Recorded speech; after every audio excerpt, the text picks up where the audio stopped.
Alright guys, a quick one. Here, I'll detail how to enable assistive touch on Apple Watch Series 9. So if at the end of this you find this offer informative, please don't forget to like and then subscribe. Now the first one to do is go ahead and press the digital crown once to exit the watch face. Locate and click on the settings gear icon. Now scroll down the settings page until you get to accessibility and click on that. Once you selected accessibility, scroll down. Just keep scrolling until you get to motor. Under motor, locate and click on assistive touch. Then assistive touch allows you to control your Apple Watch using hand gesture.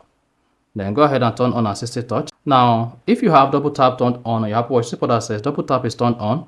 And to use assistive touch to control your watch, you will need to turn off double tap. So go ahead and turn off double tap. And if double tap is not turned on, then you should see assistive touch enabled. Then this is the input. You can use hand gestures, customize hand gestures, then use motion pointer, and then scan style, sleep on wrist down, and then customize the assistive touch the way you want it to work. So that's exactly how to enable assistive touch on Apple Watch Series 9. So if you found this offer informative, please don't forget to like and then subscribe.